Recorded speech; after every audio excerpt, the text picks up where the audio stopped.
Novel Benyamin. ശബ്ദം നൽകുന്നത് Rajesh K Puthumana. Production corporate story 2019 a DC books production. ഭാഗം 1. ഉദയംപേരൂരിൽ ഞങ്ങൾക്ക് വഴി ചോദിക്കേണ്ടി വന്നതേയില്ല. അത്രയ്ക്കും വിശദവും കൃത്യവുമായിരുന്നു അന്തർപേരിന്റെ പുസ്തകത്തിലെ വിവരണങ്ങൾ. നെടുനീളൻ പാതയുടെ വലതുവശത്ത് ഇടവിട്ടിടവിട്ട് നിറയെ പള്ളികൾ. അതിൽ ഏറ്റവും പഴയ പള്ളിയുടെ മുന്നിൽ ഗർവാസീസ്, പ്രോത്താസീസ് കന്ദീശങ്ങളെ ഞങ്ങൾക്ക് വേണ്ടി അപേക്ഷിക്കണമേ എന്നെഴുതിയ രൂപക്കൂട്. അതിനരികിൽ ചിറകുള്ള സിംഹം, കഴുകൻ, കാള, മനുഷ്യൻ എന്നീ രൂപങ്ങൾ കാവൽ നിൽക്കുന്ന അതിപുരാതനമായ കൽക്കുരിശ്. അവിടുന്ന് ഒരു അര ഫർലോങ് മുന്നോട്ട് ചെല്ലുമ്പോൾ ഇടതുവശത്തായി അവരന്ന് നാരങ്ങാവെള്ളം കുടിക്കാനിറങ്ങിയ കൊച്ചു പാറു സ്റ്റോട്സ്. അത് കഴിഞ്ഞാൽ ഒരു വലിയ മൈതാനത്തിന് നടുവിൽ നടക്കാവ് ഭഗവതി ക്ഷേത്രം.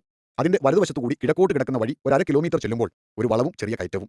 ഇവിടെ വെച്ചാവണം ഒരു പട്ടി അവരുടെ വണ്ടിക്ക് കുറുകെ ചാടിയത്. പിന്നെ കഷ്ടി 1 കിലോമീറ്റർ കൂടി. ഒരു ജയിലിനെ ഓർമ്മിപ്പിക്കുന്നത്ര ഉയരത്തിലുള്ള ആ ചെങ്കൽ മതിൽക്കെട്ട് ഞാൻ ദൂരെ നിന്നേ കണ്ടു. നമ്മളെത്തി, ഞാൻ പറഞ്ഞു. അന്നേരം എന്റെ സ്വരത്തിൽ എന്തോ ഒരു ആശങ്ക ഘനീഭവിച്ചത് എനിക്ക് തന്നെ തിരിച്ചറിയാമായിരുന്നു. അനിൽ സ്പീഡ് കുറച്ച് വണ്ടി അരികിലേക്ക് ഒതുക്കി. പഴക്കത്തിന്റെ കറുപ്പ് പിടിച്ച ഗേറ്റിനോട് ചേർന്ന് മതിലിൽ ഒരു ചെറിയ കൽഫലകം. അന്തർപേരിന്റെ പുസ്തകത്തിൽ സൂചിപ്പിച്ചിട്ടില്ലായിരുന്നുവെങ്കിൽ ഒരുപക്ഷെ ഞാനത് ശ്രദ്ധിക്കുമായിരുന്നില്ല. അത്രയ്ക്കും പായൽ പിടിച്ച് മങ്ങിയതായിരുന്നു അത്. അതിലെ മാഞ്ഞു തുടങ്ങിയ അക്ഷരങ്ങൾ പെറുക്കിയെടുത്ത് ഞാൻ വായിച്ചു. വലിയിടത്തു വീട്. എന്റെ വയറ്റിലൂടെ ഒരാളിൽ കടന്നുപോയി.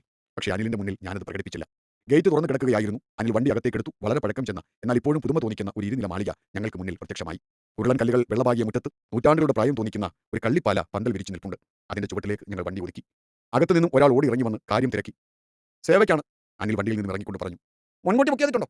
ഉണ്ട്, കഴിഞ്ഞ ആഴ്ച ഫോൺ വിളിച്ചിരുന്നു. ആ ശരി, വരൂ. അയാൾ ഞങ്ങളെ അകത്തേക്ക് കൂട്ടിക്കൊണ്ടുപോയി വിശാലമായ സ്വീകരണ മുറിയിലെത്തി. എന്നിട്ട് അവിടെ ഇരുന്ന ഒരു രജിസ്റ്റർ ബുക്ക് എടുത്ത് പരിശോധന തുടങ്ങി. അവിടെ ഞങ്ങളല്ലാതെ മറ്റാരും ഉണ്ടായിരുന്നില്ല. സത്യത്തിൽ നല്ല തിരക്കാണ് ഞാൻ പ്രതീക്ഷിച്ചിരുന്നത്. ഇത്തരക്കാരുടെ കൊയ്ത്ത് കാലമാണല്ലോ ഇത്. ആരുടെ ബുക്ക് ചെയ്തിരിക്കുന്നത്? അയാൾ രജിസ്റ്റർ പരിശോധന തുടർന്നുകൊണ്ട് ചോദിച്ചു. അനിൽ വേങ്കോട്. ഞാനാണ് മറുപടി കൊടുത്തത്. പണം കൊണ്ടുവന്നിട്ടുണ്ടോ അല്ലേ? അയാൾ രജിസ്റ്ററിൽ അനിലിന്റെ പേര് കണ്ടുപിടിച്ചിരിക്കണം. ഉവ്വ്. എങ്കിൽ 10,000-ൽ കുറയാത്ത ഒരു തുക പ്രാർത്ഥനയോടെ തലയിലോട്ട് വെച്ചോളൂ. അവിടെ ഒരു ചെറിയ ടീപ്പോയിലിരുന്ന ചെമ്പ് തളിക ചൂണ്ടിക്കൊണ്ട് അയാൾ പറഞ്ഞു. 10,000 രൂപയുടെ നോട്ടുകളും 1 രൂപയുടെ ഒരു നാണയവും അടങ്ങുന്ന ഒരു പൊതി അനിൽ അതിലേക്ക് വെച്ചു. അയാൾ അതിന്റെ മുകളിലേക്ക് ഒരു ചുവന്ന തുണി എടുത്തിട്ടു. ഇനി ഇവിടെ തന്നെ ഉണ്ടാവും, അയാൾ പറഞ്ഞു. വന്ന കാര്യം സാധ്യമായി എന്ന് സ്വയം ബോധ്യപ്പെടുന്നില്ല എങ്കിൽ തിരിച്ചു പോകുമ്പോൾ ഇതെടുത്തുകൊണ്ട് പോകാം. അത് എവിടെയും പാലിക്കപ്പെടാൻ കൊള്ളാവുന്ന ഒരു സിസ്റ്റമായി എനിക്ക് തോന്നി. നിങ്ങളിരിക്കൂ, ഉടനെ വിളിക്കാം. രജിസ്റ്റർ മടക്കി അയാൾ അകത്തേക്ക് പോയി. ഏതൊരു പഴയ വീട് പോലെയും തടിപ്പണി കൊണ്ട് സമ്പന്നമായിരുന്നു ആ സ്വീകരണ മുറിയും. അതിൽ അവിടെ ചില ശില്പങ്ങൾ, രൂപങ്ങൾ, ഫോട്ടോകൾ, ഒരു ചെറിയ പൂപ്പാത്രം, ഒരു പഴയ തടിഭരണി, ഫോൺ വെക്കാൻ ഒരു പീഠം. ഒരു മികച്ച ഇന്റീരിയർ ഡിസൈനർക്ക് മാത്രമേ ഇത്ര ലളിതമായി ഒരു മുറി ഒരുക്കാനാവൂ. അവിടെ ഒന്നും അധികമല്ല, ഒന്നും കുറവുമല്ല. എന്റെ സങ്കല്പത്തിലെ ഒരു സ്വീകരണ മുറി ഇതാണെന്ന് ഞാൻ അനിലിനോട് പറഞ്ഞു. ഇത്തിരി കഴിഞ്ഞപ്പോൾ അകത്തു നിന്നും ഒരു ചെറുപ്പക്കാരൻ ഇറങ്ങി വന്നു. എൽജോ. പകുതി എന്നോട് തന്നെയും പകുതി അനിലിനോടുമായി ഞാൻ മന്ത്രിച്ചു.